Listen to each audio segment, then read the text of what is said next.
Hi Gemini, this is Job. Welcome po sa ating channel. By the way, Gemini, this is your timeless reading. Gamitin ang reading na ito bilang gabayan lamang. Tandaan, Gemini, ito po ay general reading.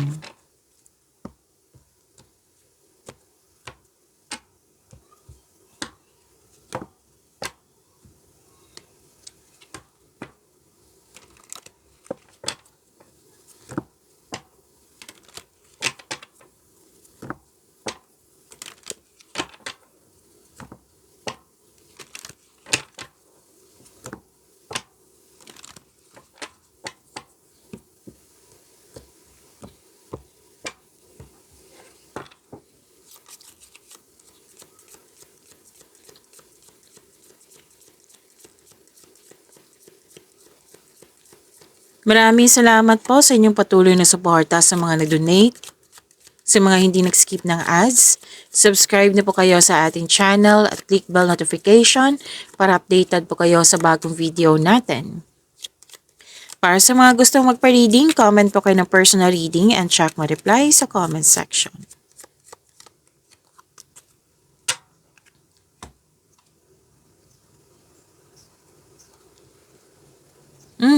Okay. May proposal. May proposal ako nakikita dito. Promises, commitment, agreement, deal, signing of contract, bago mong simula sa partnership sa negosyo, bagong pasok sa relasyon, proposal, engagement, kasal, ikakasal, may nag-uusap rin regarding sa marriage contract. Proposal, negotiation, yan. At nakita ko rin dito na may concerns sa education, school, teacher, student, or pwede din na balik-aral kayo, like nagpa-enroll sa school, pwede nag-enroll sa workshop, sa anong tawag nito? Seminar? Or pwedeng self-study to? Yes, self-study. Nag-aaral, ginagamit yung talino nyo, nagbabasa ng libro sa internet, sa document para may makuhang clarity, may makuhang kaalaman. At may malalaman kayong sekreto.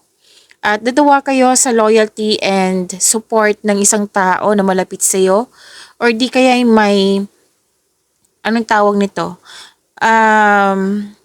May bago kayong kaibigan, bagong kasamahan, or di kaya bagong gamit or bagong pet. Okay? Ang ilan dito na hired as katiwala.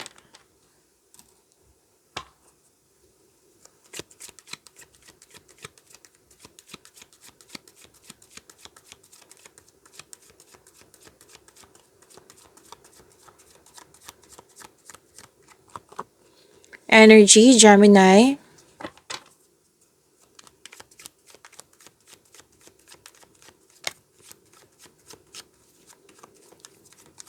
Kung may napansin kayo na repeating message, lalo na sa mga bago dito, like for example, nanood kayo sa isang video reading nyo at dito din at may napansin kayo na repeating message.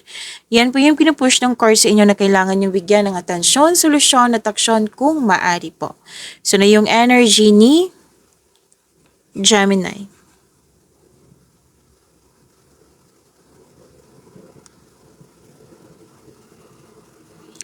New beginnings? Wow, this is abundance.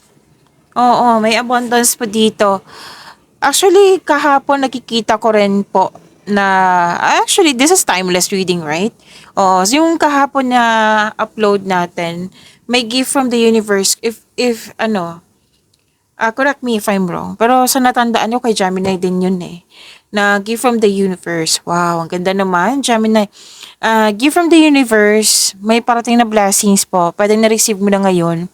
Posibleng new job opportunity or unexpected sum of money. Yes, I believe this is an answered prayer. And binigay kasi sa'yo na kailangan bigyan ng aksyon. Okay? Yung opportunity na makapagbigay sa iyo ng malaking pera. Yan ang nakikita ko. So this is abundance. Claim nyo po, Gemini. You deserve this. Pwede na nag-take ka ng first steps para ma-enhance o ma-increase yung kaperahan. So, ang pagbabago na ito ay may unlimited growth towards to your finances. So, claim niyo po, Gemini. Deserve mo po ito.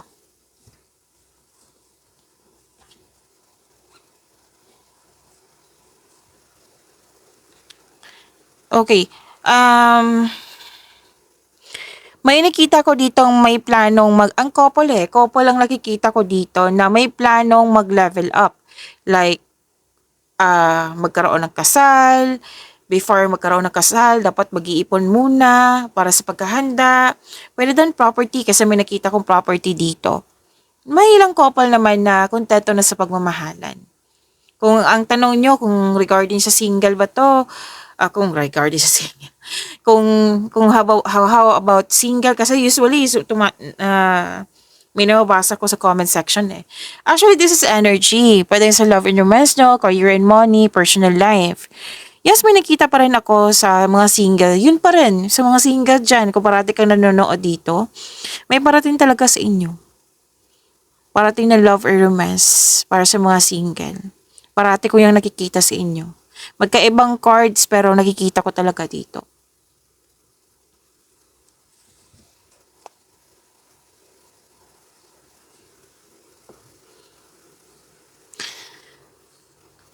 Okay, may nasabi na ako kanina, di ba, na job opportunity. May promotion kasi promotion pa rin yan eh, na di ba, may binigay na opportunity sa iyo na makapagbigay sa iyo ng malaking pera. Pwedeng maraming benta, maraming orders. Yan, pwede din, anong tawag dito? Another role, yeah, like pagtaas ng posisyon mo. Oo, basta nakikita ko dito may financial growth and stability. Parati ko yung nakikita sa inyo, Gemini, claim nyo po. And some of you mag-change career kasi may offer na mas magbibigay sa iyo ng stability and abundance.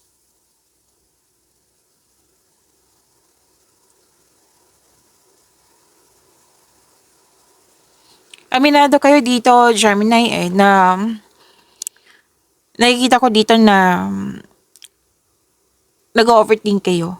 Tinatalo kayo ng overthinking nyo. Actually, ito yung weakness ni Gemini, itong overthinking.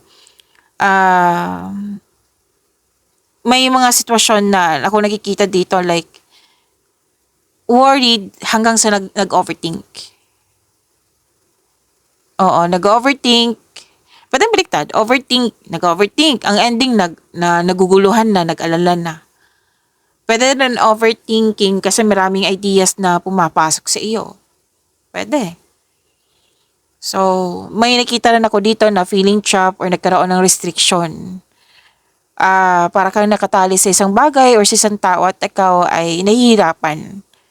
At pwedeng nahihirapan ka na hindi ka lumalaban. Parang may nangyari dito na no choice ka.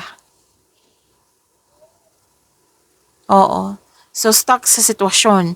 Ang sabi kasi ng card dito na nakaramdam ka ng parang kang nakakulong sa isang sitwasyon na hindi nga naayos sa iyong landas. Like, no choice ka. Na hindi mo gusto. Na sabi ng card, niisip mo to kasi nakakulong ka. Like, nag-overthink ka. So, alam naman natin na hindi to nakakabuti sa atin tong overthinking, di ba? So, ano yung dapat gawin? Now, ano yung dapat gawin? Kung nag-overthink, you're feeling trapped, you're feeling stuck, kung ano man yan. Palayain ng sarili. Palayain ng sarili. Kasi, tinatalo kayo ng isipan nyo eh. Like, nag-iisip kayo ng hindi maganda, hindi nakakabuti sa'yo, or against ka sa pagbabago na nahihirapan ka sa mga nangyari na hindi inaayon sa iyong gusto. So, free yourself. Kung hindi mo kaya, then ask for help. Hindi po masamang mag-ask ng help. Ask for help. Baka kailangan mo ng kausap. Baka kailangan mo mag-gather ng factual information.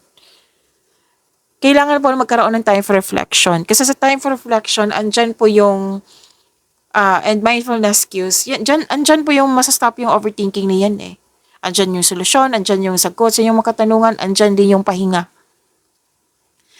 And please be reminded, Gemini, nakakapagod po, nakakadrain yan yung overthinking na yan. So, kailangan makawala ka dyan. Make change. Change something para makawala at makahinga. You have to step forward towards to your goal. Trust yourself, magtiwala sa inyong sarili at habaan ng pasensya. Yes, ang prosesong ito ay nangailangan ng pasensya at syaga. Magagawa mo ito, Gemini.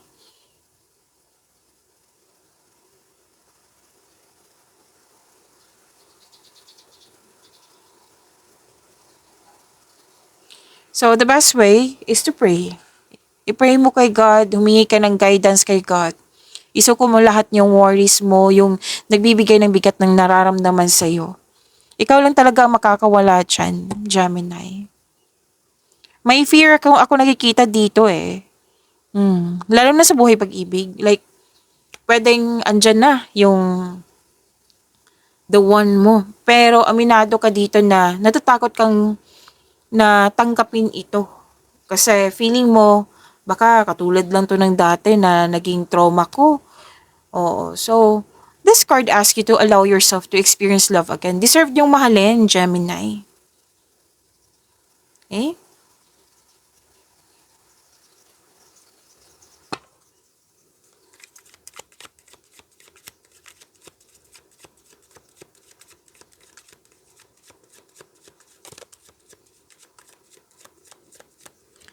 Career and money, Gemini.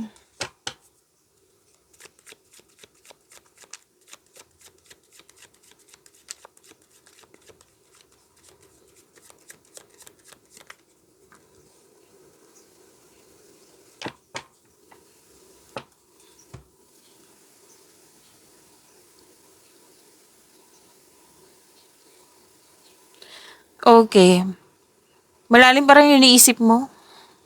So, ingat na lang talaga. Sa sobrang pag-iisip, ang ending kasi niyan, malilito ka na, mag-overthink ka na. Okay? Dalawang card kasi nag-remind sa inyo niyan eh. Na some of you, your emotional energy is stagnant. Yung pagod, nagmuni-muni, malalim ang iniisip. Pwede na may alok sa iyo na pinag-isipan mo na mabuti kasi may kailangan piliin eh. So, instead of worrying, kasi may iniisip ka dito na stuck ka. Oo, parang nagstay ka doon sa isang iniisip mo. Why not itong time mo na yung sinasabi ko na nagkaroon ng stagnation, like, paano ba to sabihin? Basta gumawa kayo ng konkretong plano. Kasi kung parati mo itong naiisip, at the end of the day, wala kang nagawa. Wala kang binigyan na aksyon, kundi puro pag-iisip. Hanggang nga sa nag-overthink, diba? Sabi kanina. Oh. May alok sa'yo, pag-isipan mo ng mabuti or kailangan may piliin. Yan ang sabi. Hanggang sa nag-overthink ka. Kasi, guarded ka. Ayaw mong magkaroon ng negative outcome. Ayaw mong magkamali sa pipiliin mo, sa desisyon mo. Kasi, ito, past din ito. May nangyari sa nakaraan na ayaw mo talagang maulit. Yan. You have to free yourself. Pakawalan mo tong fear na ito. Kasi hindi yan kailangan sa present mo. Gamitin mo yung talino mo, Gemini. Matalino kayo sa lahat. Kahit i-research mo yan, matalino kayo. So, you have to control yourself. Gumawa ka ng konkretong plano para mawala tong doubt, fear, hesitation na nakikita ko dito. Kaya nga sinabi ako kanina sa inyo eh, baka kailangan mo ng kausap, baka kailangan mo ng mag-gather ng factual information. Basta gamitin nyo po ang talino nyo, gumawa ng konkretong plano para mawala tong fear na nakikita ko. Pagkawalan mo na tong fear na ito kasi sa nakaraan na yan eh. Kunin mo lang yung natutunan mo sa nangyari sa nakaraan. Willingness to move forward. Okay? At isipin mo yung mga taong nagbibigay ng inspiration sa iyo kasi isa sila sa dahilan na ma-motivate ka.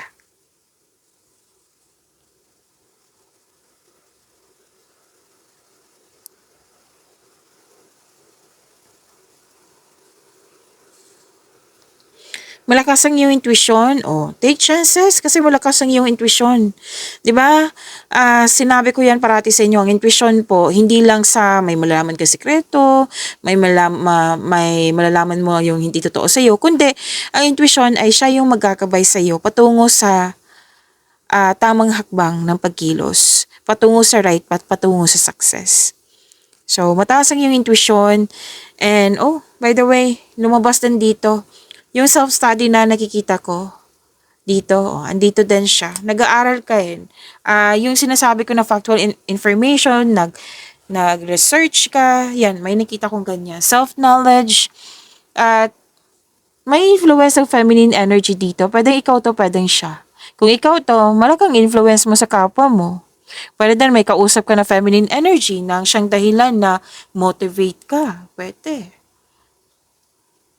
So may common sense ka na dito, aware ka na, which is good kasi, 'di ba, nakawala ka. Dalawang card kasi nagsabi dito para kang nakakulong. At the end of the day, makakawala ka na. Kasi bibigyan mo na ng action, may willingness na, may common sense na, may awareness na. So, follow your intuition and make a financial or business decision. And naghanap ka ng sagot sa inyong mga katanungan, solusyon sa inyong problema, at nasa iyo na yung sagot. Trust your own counsel first. Nasa iyo na yung sagot, nasa iyo na yung solusyon. Huwag kang umasa sa opinyon ng iba, trust yourself. Magtiwala sa inyong angking talino.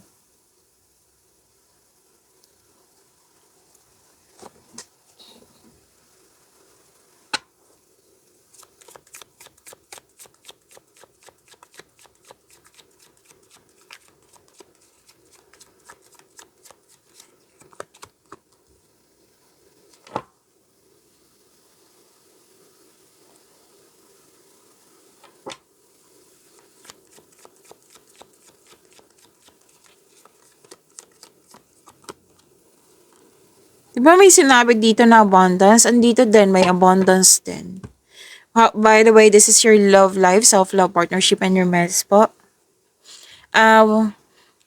Before this video reading nyo, Gemini, may love reading kayo. Kung gusto nyo malaman kung ano yung iniisip ng person mo, panoorin nyo po. Kung hindi nyo mahanap, hanapin nyo po sa channel natin. Dito lang po sa channel natin, sa .Jov Tarot PH, okay? And huwag nyo kalimutan na mag-subscribe sa channel natin at i-click yung bell notification para updated po kayo sa reading natin.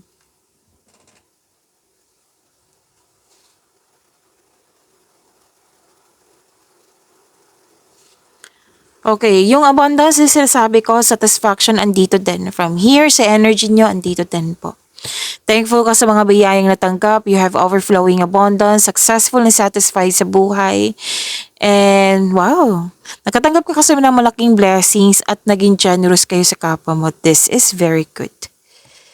May na-attract kang taong sobrang successful sa buhay at masaya at ready na ito sa seryosong relasyon. Ay wow, yung parating sa iyo, Gemini, di ba dito sa mga single, yung parating sa inyo, stable na sa buhay, masayahin. Okay. Sa mga relasyon sa buhay mag-asawa, love and happiness overflow. Sobrang satisfied nyo sa inyong relasyon. Kaya deserve nyo mag-relax at mag-enjoy. And your health is improving also. Yes, you are welcoming overall feelings of happiness and joy. Yan, ang ganda nito. This card signals abundance in all areas of your life.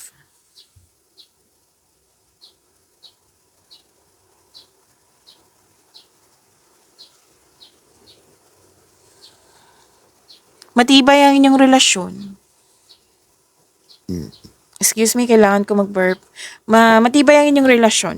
Maaring nag-date kayo, may tampuhan, pero nakikita ko dito na may maaring mag-date kayo after ng masalimuot na di pagkakaunawaan ng kahapon.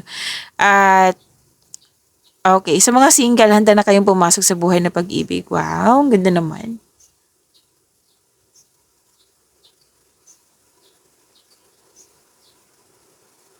Tagumpay pa rin to eh. Itong dalawang card na ito, tagumpay ang sinasabi dito.